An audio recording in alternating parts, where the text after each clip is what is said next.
The left has ruined a particular form of fiction that I used to be really fond of.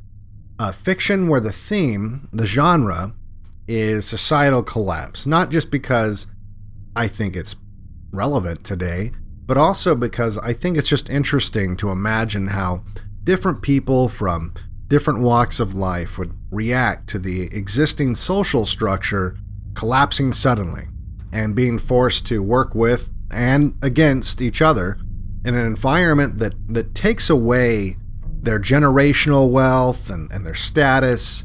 But it's also interesting to me how different authors imagine how the collapse might take place in the first place.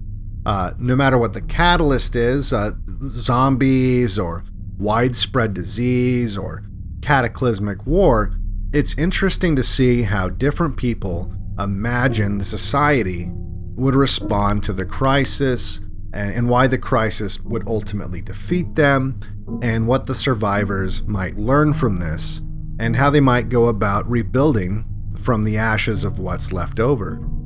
A popular TV show that kind of started out like this was The Walking Dead, but it's now just become a soap opera where every character is now engaged in either an interracial or LGBTQ relationship. The show's no longer anything about survival or how society would deal with a zombie invasion. Just like everything else coming out of Hollywood, it's just pure leftist propaganda. And that's why I was skeptical when someone told me that I would like this new movie by Netflix, the company that's been hard at work normalizing pedophilia, this new movie by Netflix called Bird Box. But I took one for the team, and I watched it anyway, and here's what I learned. I learned that white people are evil, and usually trying to kill you. You think I'm exaggerating? Well, think again. Before we get started, Bird Box is based on a book by Josh Malerman, and I have not read the book. So everything I'm talking about here is only relevant to the movie, which was directed by Susan Bier, with a screenplay written by Eric Heiserer. The movie starts off with some dark, creepy shots of a river, and we hear a radio transmission with a man talking about a sanctuary of some sort. We get the idea right away that one way or another, we're likely in a post-apocalypse scenario. We're introduced to Sandra Bullock's character, who is sternly lecturing two children about how they must obey her orders to survive the journey they're about to embark on, presumably on the river we were just looking at. She's very specific about one command in particular, and that is that they must never remove their blindfold. If they remove their blindfold, they will die. She packs them up along with some birds that she puts in a box, and they walk blindfolded, all of them, all three of them, to a boat. And thanks to the skeletal remains and the scary music, we know that we are indeed in a post-apocalyptic timeline, and we get the impression they need to hide their eyes to protect themselves against whatever evil thing has caused this. We now flash back to a time before the crisis. Sandra Bullock's character seems to be an artist, and she's painting a multicultural mural of sorts, which in many ways is a metaphor for the rest of the film. This film is just as much about race as it is about any kind of apocalypse, and the apocalypse, by the way, has just begun. According to the news report that she's watching on TV with her sister, there's been an outbreak in Romania, and it's spreading to Russia and Europe and the rest of the unsuspecting world. Apparently, it's some kind of mass psychosis going on that is causing people to kill themselves and get violent. In many ways, it seems like the beginning of almost every zombie movie where there's an infection of evil or whatever it is, and it's slowly spreading, and most people don't take it seriously until it hits where they are, at which point, it's too late. But right now, at least for the moment, everything's fine where she's at. She goes to a doctor's appointment. We discover that she's a pregnant, soon-to-be single mom. The funny thing about this movie is it really reveals how the leftist narrative overpowers every other element of the stories that they're telling. The years of subtlety are long gone. One of the reasons I tend to dissect older films is it's not always easy to detect the subtle propaganda. But those days are long gone. There is absolutely no subtlety in Bird Box, or really in any of the movies I've watched lately that have been made in the last 5 years. Honestly, I'm not sure if it's because the writers have gotten stupider or if it's because the audience is stupider or both. But either way, it really makes watching these movies painful. But I persevered and I made it through it so you wouldn't have to. So Sandra Bullock is at an appointment with her doctor, and right in front of her doctor, and again, these are leftist role models for white women, they talk about getting a bottle of wine after the appointment and getting drunk. That's right, super pregnant, but didn't you know wine is way more important? And the doctor doesn't seem to really think it's that big of a deal. I guess everyone having kids with autism, it's not enough. Let's also give them fetal alcohol syndrome. After the appointment and on her way to get her drink on, Sandra Bullock's character sees a woman freaking the hell out. And she puts two and two together and decides this is the psychotic outbreak that she saw on TV. It must be here. And she flees with her sister as everything around her just disintegrates into chaos. In the chaos, whatever it is that's making people crazy affects Sandra Bullock's sister, and she purposely starts crashing the car. And then after she crashes the car, she gets out of the car and commits suicide right in front of her sister. Everyone around her is either killing themselves or killing other people or running for their lives. It's complete madness, and she falls on the ground and she's helpless.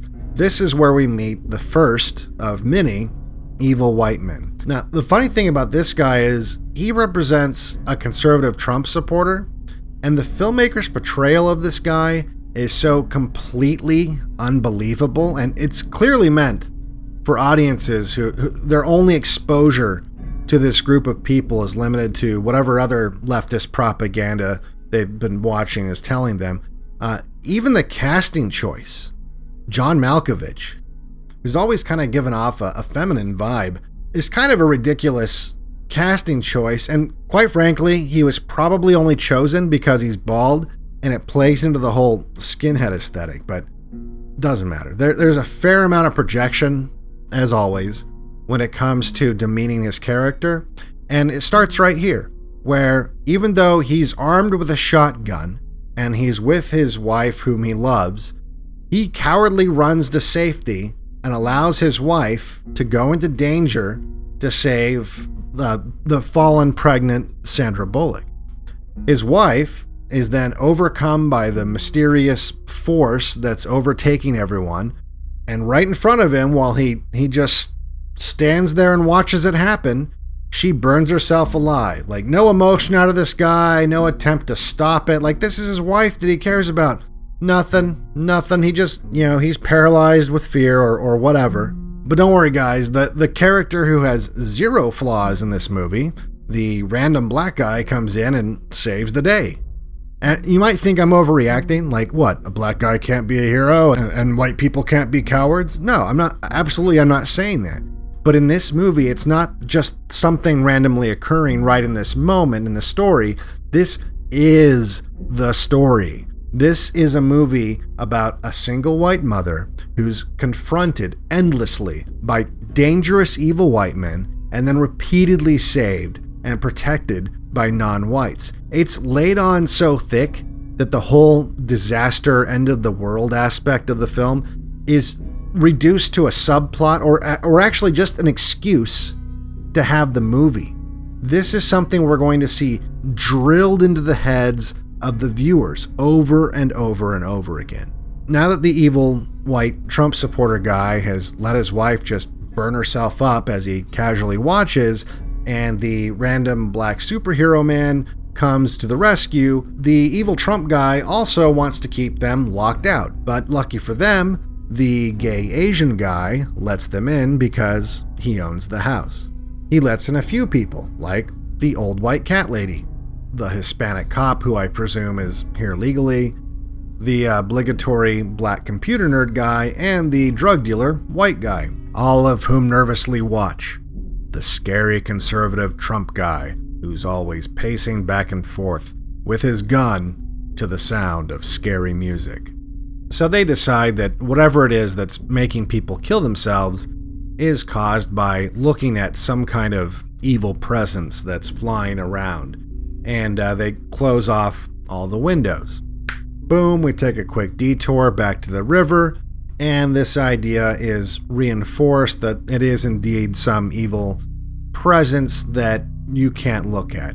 We also get the idea that the reason she's carrying the birds in the box is because the birds act as kind of a warning sign that the evil presence is coming. Once that's explained, back to the gay Asian guy's house.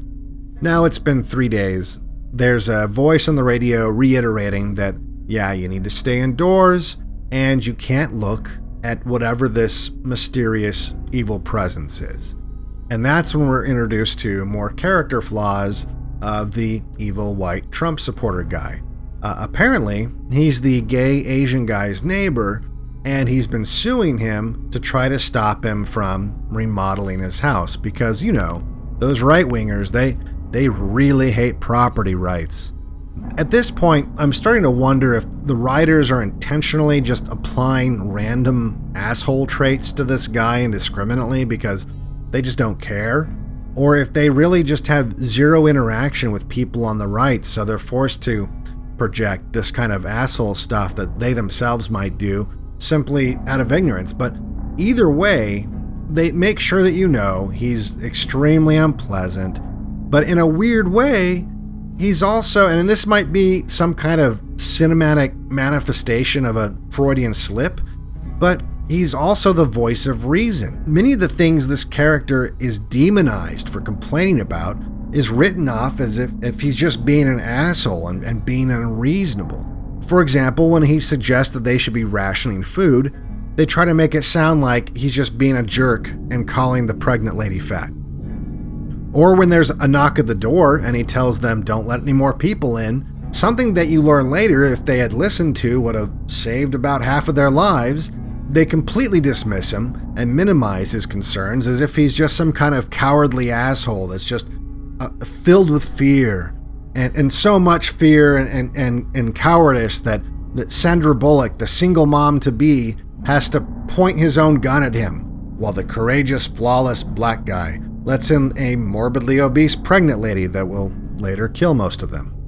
So, it's not that maybe he's trying to help them, it's just he's this evil, fear-filled monster. Anyway, so the gay Asian guy, he has this idea that maybe they can look at these evil things if they do it through a camera, and he's got a security camera system, and he wants to test his theory. And yet again, the Trump guy is like, hey, this is a bad idea. You probably shouldn't do this. And again, they're like, oh, you're an idiot, and they don't listen. And guess what happens? It's kind of funny because it really does seem unintentional that they keep doing this over and over again. The evil white Trump supporter guy. And by the way, there's a reason I'm saying he's a Trump supporter. I'm not just, making that up or assuming that. They make that very clear later on in the movie. This guy, every time he says, don't do that, it'll kill us, they make him sound like he's just some kind of cowardly xenophobe and just being an asshole, and they don't listen. But then someone dies. And that happens over and over. And they never once say, wow, maybe we should listen to this guy. And it's almost as if the filmmakers themselves are oblivious to this and refuse to acknowledge to the audience that he was right all along. They never even touch on that. They just move on to demonizing him for the next thing that he'll later be right about. So anyway, we go back to the river. This time, Sandra Bullock and her kids are attacked by, that's right, an evil white hillbilly guy. He's possessed by the mysterious evil thing that you can't look at. And again, no big deal that the bad guy here is white, but it's every bad guy is white. And not just white, like a walking negative white stereotype. Like this guy straight out of the movie Deliverance. The only way they could have made him whiter is if they cast some pasty-skinned ginger. Oh, looks like they got that covered. Anyway, so back to the house. Now, probably because they let in a morbidly obese pregnant lady who will later kill most of them, they run out of food. And they come up with this scheme that would never work in real life, but whatever, that they can get to the supermarket by blacking out the windows in the car and then using the GPS to drive blind. Definitely don't try that at home. Anyway, so miraculously, they make it to the store that way. Once they're there, the evil Trump supporter guy finally confirms that he is indeed the representation of Trump supporters by shouting that they're making the end of the world great again for literally absolutely no reason, with no context, and of course to the disgust of the flawless black characters who now know for sure that he must be a racist. This is where Sandra Bullock finds the birds and discovers that they can sense the evil coming because they start to lose their shit, and it's because a, drumroll please, evil white guy starts to attack them. Now, luckily, even though the Trump supporter guy is once again cowering in fear in the corner, even though he's the only one with a gun, luckily for the group, the flawless character, the black computer nerd guy, sacrifices himself for the group and saves the day. After that, they return to the house with the food. The evil Trump supporter guy starts drinking some whiskey, and because Sandra Bullock's character is intent on damaging her unborn baby, she decides to have a glass of whiskey with him. And this starts to seem like maybe this is going to be a moment where they show some of his humanity. Like maybe this is where these characters are going to connect, but instead, really, it just amounts to her calling him a useless asshole and comparing him to her dad, who presumably is also a useless asshole because, well, he's an evil white guy. And while that's going on, another evil white guy, the drug dealer guy, runs away with the Hispanic girl, and they steal the car and leave. So the group is a little distraught, and the cartoonishly courageous, flawless, young black guy and Sandra Bullock start to get it on. And while that's going on, the morbidly obese pregnant chick decides to just let in some random guy who, as it will turn out later, of course, will be an evil white guy. Now the Trump guy, as per always, seems to know this is a pretty bad idea. And he tells them, hey, we need to kick this guy out. But once again, he's just saying that because he's this xenophobic piece of shit right-winger. So the cat lady saves the day and knocks him out with a frying pan because, you know, they would rather protect this refugee that they just met and know nothing about more than the guy who keeps being right about all the bad things trying to kill them. You know, it's weird. I feel like there's a metaphor in there somewhere. I just can't put my finger on it. Anyway, now that the clearly dangerous white Trump supporter guy is safely locked up in the garage, the two pregnant women simultaneously go into labor, and the cat lady starts to deliver their babies. But wouldn't you know it, it turns out the guy they let in really is a psycho. And since they locked up the Trump guy, he can't help him.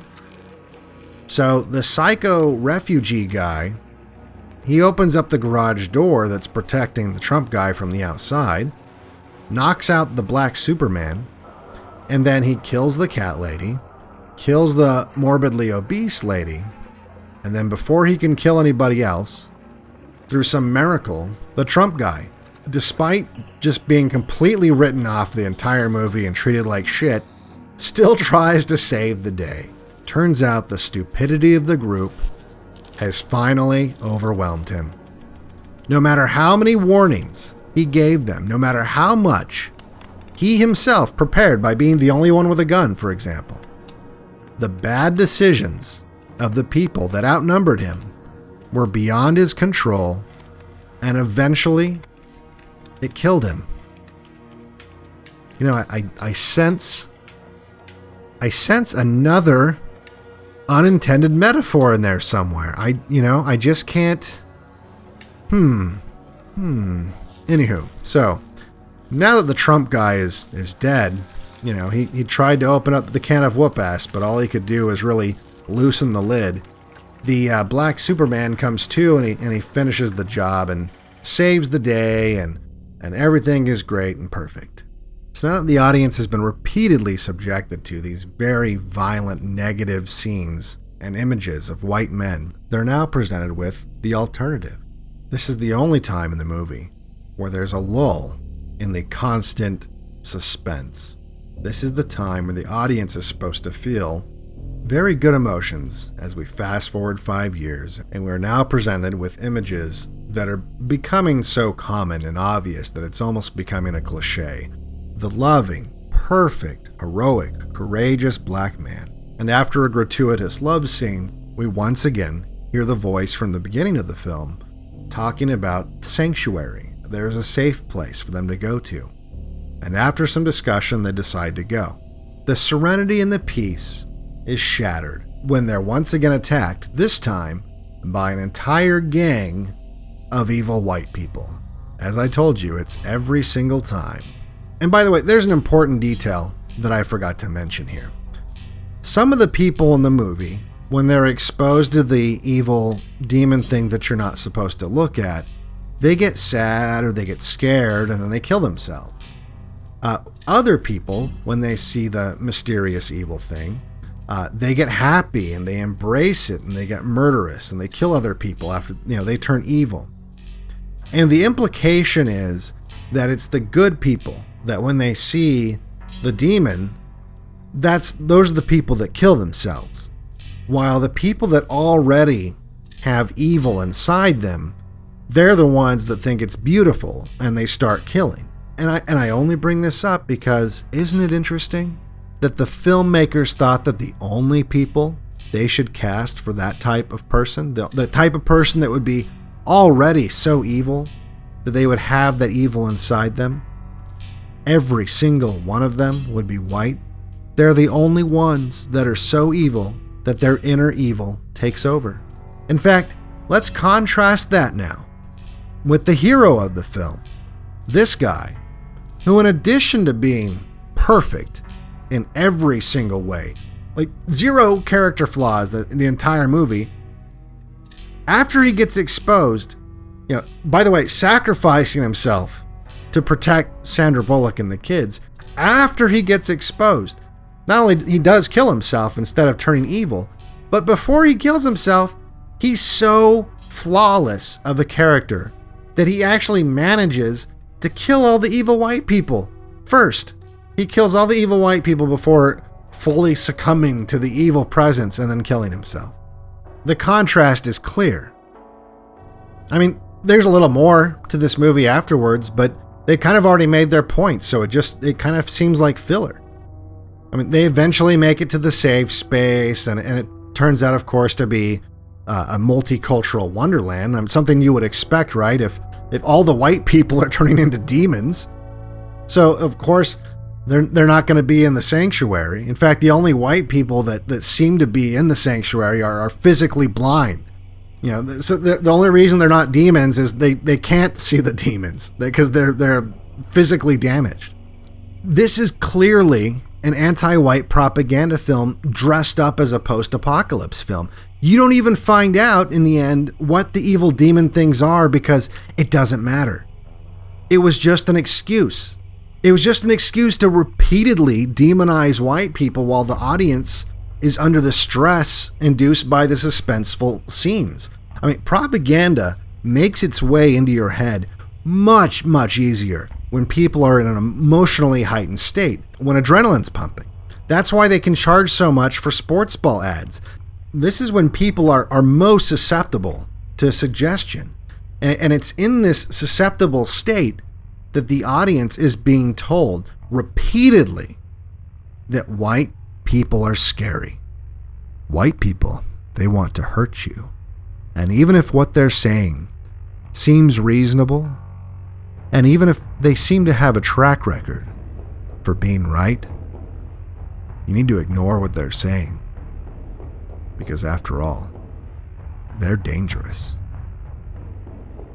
For BlackPilled, I'm Devin Stack. If you like my videos, make sure you like and subscribe. Make sure you share so we can get past the algorithm. Make sure you click the little notification bell as well. If you want to help support these videos, you can grab a copy of my book, Day of the Rope. The link is in the description. You can donate crypto to the addresses below, but also go to patreon.com/blackpilled or subscribestar.com/blackpilled.